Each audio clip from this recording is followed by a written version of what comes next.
한국직업방송과 연합뉴스TV가 함께 만드는 취업 전문 뉴스 투데이 고용플러스입니다. 최저임금 인상과 고용 악화 등으로 침체된 경기를 살리고자 정부가 세무 검증을 완화하기로 했습니다. 지난달 세법 개정안을 이은 추가 조치인데요. 이번 대책으로 소상공인들의 세 부담은 완화할 전망입니다. 소재영 기자입니다. 침체된 자영업 경기 부양을 위해 정부가 특단의 조치를 내놨습니다. 자영업자와 소상공인들을 대상으로 세무조사를 하지 않기로 한 겁니다. 내년 말까지 한시적으로 세무조사 유예, 세무조사 선정 제외, 신고 내용 확인 면제 등 일체의 세무 검증을 하지 않겠습니다. 수혜 대상은 소상공인과 자영업자 519만 명, 법인은 50만 곳에 이릅니다. 국세청은 이 같은 조치로 신고 확인은 약 50%, 세무조사 등 정식 조사는 25%에 달하는 소상공인들이 실질적으로 세무검증에서 제외될 것으로 내다봤습니다. 다만 명백한 탈세 등 탈루 혐의가 확인되는 경우 세무조사가 실시될 수 있습니다. 또 지원 취지에 맞지 않는 의사 등 고소득 전문직이나 유흥주점 등 소비성 서비스업도 대상에서 빠집니다. 일자리 창출에 기여하는 기업들도 세무조사 대상에서 빠지고 청년을 고용하면 우대해주기로 했습니다. 근로장려금의 규모와 수혜 대상도 많아지게 됩니다. 정부는 지급 금액과 대상 인원을 확대해 올해 280만 명 1조 8천억 원 규모에서 내년까지 445만 명 4조 7천억 원으로 늘릴 계획입니다. 일자리 안정자금도 예정대로 집행될 전망입니다. 정부는 이 같은 조치들을 통해 가라앉은 자영업 경기를 끌어올리겠다는 방침입니다. 연합뉴스TV 소재형입니다. 하반기 공개 채용 시기를 맞아 기업들의 채용 설명회가 속속 열리고 있습니다. 그중에서 일부 기업들은 볼링을 치거나 치킨과 맥주, 일명 치맥을 즐기는 이색 설명회를 진행하고 있는데요. 취업 준비생들에게 좀 더 친숙하게 다가가기 위해서라고 합니다. 정선미 기자입니다. 무거운 볼링공을 힘껏 던져 핀을 쓰러뜨리는 청년들. 기업 채용 설명회에 온 취업 준비생들입니다. 코오롱은 볼링과 당구 등을 즐길 수 있는 스포츠센터에서 채용 상담을 진행했습니다. 취업이 힘든 시대에 취업 준비하시는 분들이 좀 더 즐겁고 재밌게 저희 이제 인사 담당자들이랑 만날 수 있는 좀 기회를 마련해 보고자 이제 당구도 칠 수 있고 볼링도 칠 수 있고 해서 좀 편하게 생각을 할 수 있었고 스트레스도 풀리고 또 질문도 좀 편안한 분위기에서 할 수 있었던 것 같아요. 치킨과 맥주를 앞에 두고 현직 선배의 조언을 듣기도 합니다. 최근 홈플러스는 본사 야외공원에서 취업준비생 300명이 참여하는 감성 캠핑 설명회를 열었습니다. 이어 서울은 소셜미디어를 통해 실시간 채용 설명회를 실시했는데 5,000명 넘게 참여했습니다. SNS 설명회 같은 경우는 시공간적 제약이 없고 또 누구나 좀 자유로운 분위기에서 참여가 가능하다 보니까 지원자분들한테 좋은 반응이 있었고 또 저희도 비용 대비 효과 측면에서도 더 좋았다고. 좁은 취업문을 두드리며 지친 청년들. 이들에게 좀 더 편안하게 다가가기 위한 기업들의 노력이 다양해지고 있습니다. 연합뉴스TV 정선미입니다. 지난달 취업자 수 증가가 마이너스를 면할 정도로 위축되는 등 고용 쇼크가 갈수록 심화하고 있습니다. 통계청에 따르면 7월 취업자는 2,708만 3천 명으로 지난해 같은 기간보다 단 5천 명 늘어나는 데 그쳤습니다. 이 같은 취업자 수 증가는 2010년 1월 이후 8년 6개월 만에 가장 적은 겁니다. 업종별로는 제조업과 임대서비스업, 교육서비스업에서의 감소가 두드러졌습니다. 실업자 수도 104만 명으로 7개월 연속 100만 명을 넘었고 실업률은 3.7%로 지난해 7월보다 0.3%포인트 상승했습니다. 김동연 경제부총리는 16일 실업급여 지급액을 1조 2천억 원 증액하는 방안을 생각하고 있다고 밝혔습니다.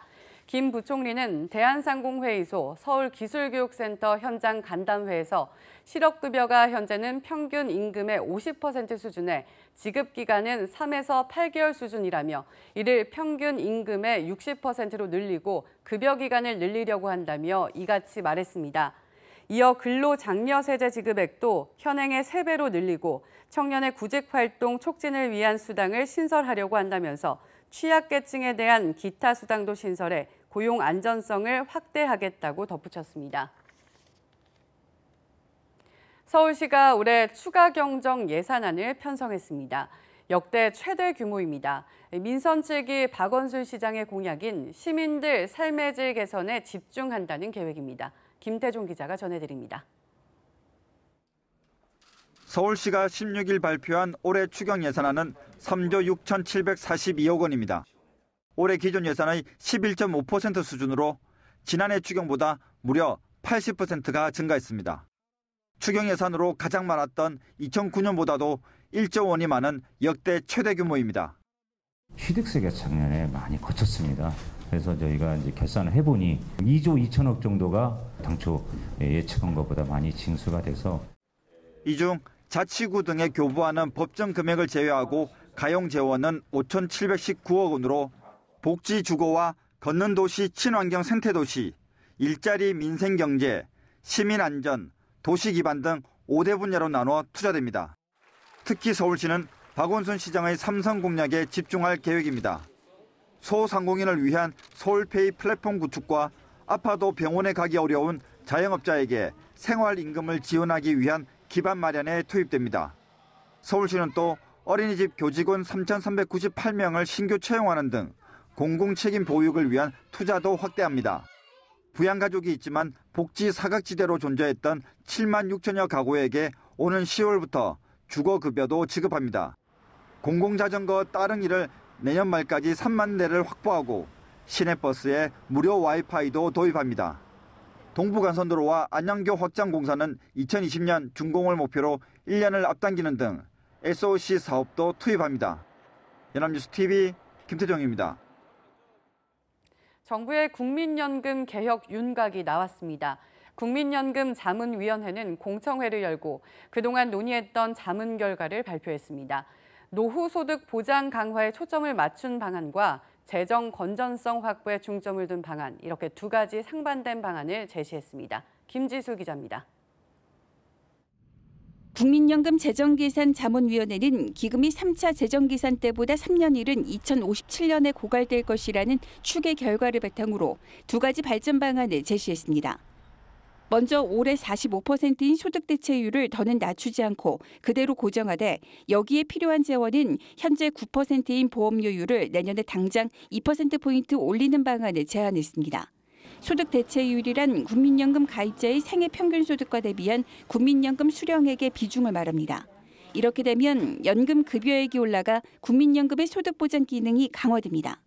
두 번째 방안은 현행 국민연금법 규정대로 소득 대체율을 해마다 0.5%포인트씩 낮춰서 2028년 40%로 내려가도록 하는 겁니다. 이와 함께 2029년까지 1단계로 보험료를 13.5%로까지 단계적으로 인상하는 방안입니다. 나아가 이런 보험료율 인상만으로 재정 안정 목표를 달성하지 못하는 점을 감안해 2단계 조치를 취합니다. 2038년부터 5년마다 1세씩 연금 수급 개시 연령을 2033년 65세에서 2043년까지 67세로 높이는 겁니다. 두 개의 방안 모두 보험료율 인상이 포함됐고 두 번째 방안에 자문안이 공개되기 전부터 논란이 있었던 연금 수급 개시 연령 상향이 포함돼 있어 사회적 진통이 예상됩니다.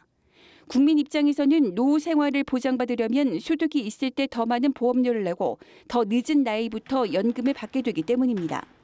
정부는 자문안은 자문안일 뿐이며 사회적 논의 등을 충분히 거친 다음 정부안을 내놓는다는 입장이지만 과정이 순탄치만은 않을 전망입니다. 복지부는 공개된 두 가지 방안에 대한 의견 수렴을 한 뒤 정부안을 만들어 국무회의를 거쳐 10월까지 국회에 제출할 예정이지만 이 과정에서 개선 방향이 다시 수정될 가능성도 배제할 수 없어 보입니다. 연합뉴스TV 김지수입니다. 공정거래위원회는 정재찬 전 위원장 등 전현직 직원 12명을 업무방해 등의 혐의로 기소했다는 검찰의 수사 결과 발표를 겸허히 받아들인다고 밝혔습니다. 김상조 공정거래위원장은 이번 검찰 수사와 관련한 재발 방지책 등에 담은 쇄신안을 오는 20일 직접 발표할 예정입니다. 앞서 검찰은 지난 6월 공정위 압수수색을 시작으로 수사를 공식화한 뒤 50여일 동안 공정위 전현직 직원 등 약 120명을 조사해 왔습니다. 검찰은 이번 공정위 사건을 국가기관 차원의 조직적 채용 비리로 규정했습니다. 진료 중 성범죄를 저지른 의료인의 자격정지 기한이 1개월에서 12개월로 늘어났습니다. 보건복지부는 이 같은 내용을 담은 의료관계 행정처분규칙 개정안을 17일부터 공포 시행한다고 밝혔습니다. 이번 개정안에는 대리수술을 시키거나 일회용 주사기를 재사용한 의사에게 6개월의 자격정지를 내릴 수 있는 근거도 마련됐습니다. 낙태를 하게 한 경우와 이 밖의 비도덕적 진료 행위를 한 의료인의 경우에도 각각 자격정지 1개월에 처하게 됩니다. 저수지도 하천도 개울도 다 마르면서 이삭이 배기 시작한 벼들이 바짝바짝 타들어가고 있습니다. 비가 내리지 않으면 피해는 더 늘어날 것으로 예상되는데요. 폭염과 가뭄에 타들어가는 농심을 김경인 기자가 취재했습니다. 들녘이 불에 탄 듯 온통 붉게 물들었습니다. 이삭도 베지 못한 벼가 말라 당장 바스러질 것만 같습니다. 힘겹게 나온 이삭도 쭉정이만 남은 상태입니다. 40일 넘게 마른 하늘이 이어진 탓입니다. 농민들은 안 해본 게 없습니다. 지금 비가 온다 하더라도 이미 수확률은 많이 감소되어 볼 거예요. 이제 이것만 1년 내에 바라보고 있는 농민들은 얼마나 가슴이 아프겠어요. 다른 곳도 사정은 비슷합니다. 이제는 물을 대도 살아날 가망이 없습니다. 가뭄 피해를 입은 논입니다. 잎사귀는 이렇게 타들어가듯 말라 비틀어졌고 바닥은 손이 깊이 들어갈 정도로 깊은 공간이 생겼습니다. 바로 옆 하천도 개울도 이미 바닥을 드러냈습니다. 양수기 호스만 어지럽게 널려 있고 양수기 소리도 힘겹게만 들립니다. 농민의 가슴은 더 타들어갑니다. 물도 나지요. 자식 같으지 이렇게 농사 해나가고 다. 이거 한 폭이 뭐 원망도 하지요. 너무하신다. 여기만 또 유득히 또 안 와요. 한 방울도 안 떨어져 여기는. 벼고사 피해 면적은 전남 무안과 한평에서만 160헥타르가 넘습니다. 피해 집계가 이제 시작됐는데 문제는 이제부터입니다. 앞으로 비다운 비 소식이 없어 피해는 걷잡을 수 없이 늘어날 것으로 예상됩니다. 연합뉴스TV 김경인입니다.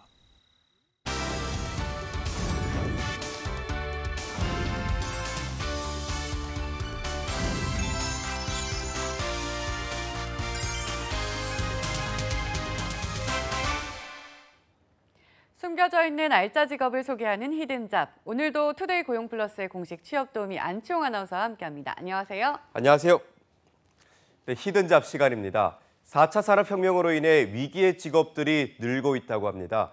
하지만 그 중에서도 잘 찾아보면 사실은 유망한 히든잡도 있다고 하는데요.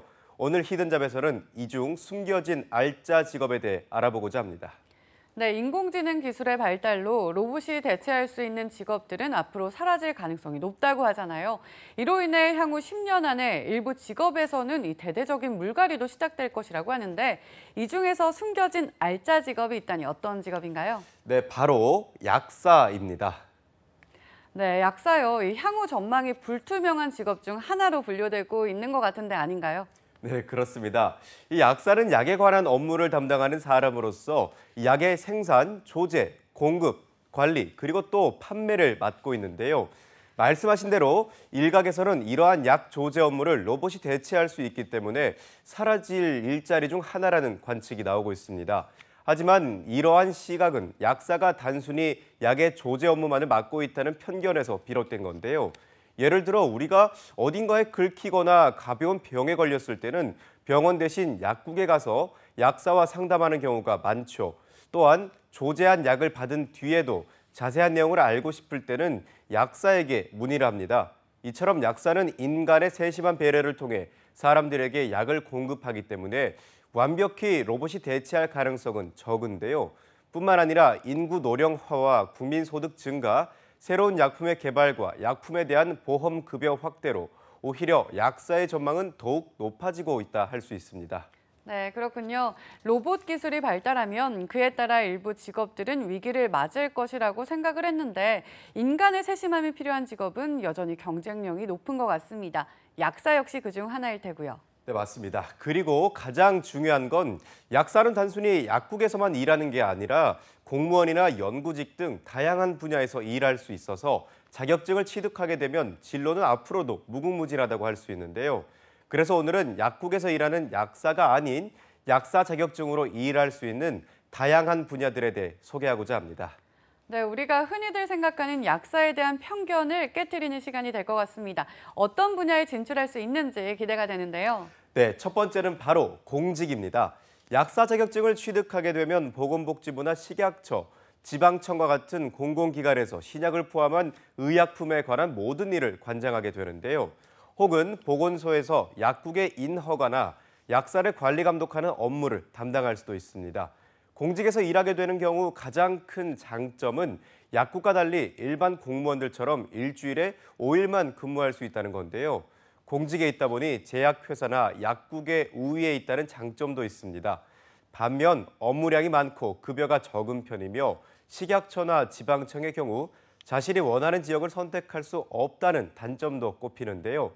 하지만 인근의 약국들과 치열한 경쟁을 벌여야 하는 스트레스는 덜 수 있기 때문에 급여가 적더라도 상대적으로 안정적인 업무를 좋아하는 사람들에게는 어울리는 분야라고 할 수 있습니다. 네, 약사가 공직에서도 진출할 수 있다는 것을 몰랐던 시청자도 많았을 것 같은데요. 역시 좋은 정보입니다. 약사의 가장 큰 스트레스 중 하나가 일반 자영업자들처럼 고객을 관리해야 하고 또 주변의 다른 약국들과 경쟁을 펼쳐야 한다는 거잖아요. 자격증을 가지고 공직에서 일할 수 있다면 그것만으로도 참 장점이 될 것 같습니다. 그렇습니다. 하지만 공직처럼 적은 급여가 불만이다. 그러시다면 제약회사에 취직하는 걸 추천드립니다. 제약회사는 연구소에서 신약 개발 업무를 하거나 영업부에 들어가서 제약 영업직으로도 활동할 수 있는데요. 약사 자격증이나 약학 석사 이상의 학력이 있다면 같은 근무 연차의 동료들보다 높은 연봉을 받을 수 있습니다. 초봉이 4천만 원 정도로 일반 대졸자의 초봉보다 훨씬 높은 수준인데요. 국내 회사보다 외국인 회사가 또 연구부서보다 영업부서의 연봉이 상대적으로 높다고 합니다. 일반 회사원처럼 스트레스는 높은 편이지만 약사 자격증을 가지고 있으면 제약회사에서 승진도 보장된 편이라 높은 연봉과 안정된 직장을 원하는 약사 자격증 소지자들이 가장 선호하는 진로라고 합니다. 네, 높은 초봉의 승진이 보장된다는 것이 가장 큰 장점일 것 같은데요. 하지만 약사의 장점 중 하나는 프리랜서로 약국에 취업하면 개인 시간을 자유롭게 활용할 수 있다는 건데 공직이나 제약회사에 들어간다면 탄력 근무는 불가능할 것 같습니다. 네, 그렇습니다. 그래서 약국에서 일하는 것처럼 탄력적인 근무 형태를 원하는 분들에겐 유통 쪽으로 진출하는 걸 추천드립니다. 약사법상 의약도매상에는 유통관리약사가 1명 이상 근무해야 하는데요. 연봉은 적지만 업무량이 적고 시간 관리가 가능한 도매상이 많기 때문에 자유로운 활동을 좋아하는 자격증 소지자들이 주로 선택하는 진로라고 합니다. 하지만 수요가 적은 반면 원하는 사람들은 많아서 경쟁이 치열한 편인데요.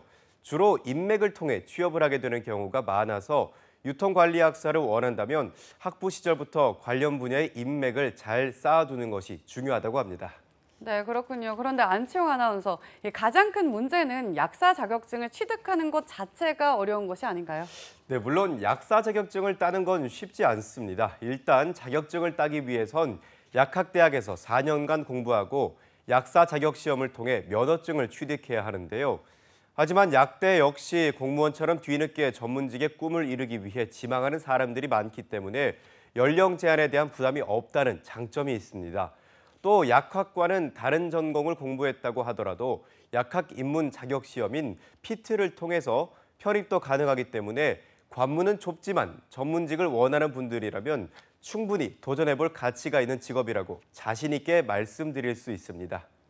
네, 4차 산업혁명 시대가 도래하면서 일부 직업에는 위기가 찾아왔다고 하지만 이처럼 자세히 따져보면 오히려 진출할 수 있는 분야가 더 넓은 직업도 있는 것 같습니다.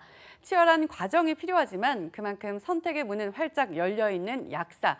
지금이라도 늦지 않았으니 관심 있는 분들이라면 꼭 도전해보시기 바랍니다.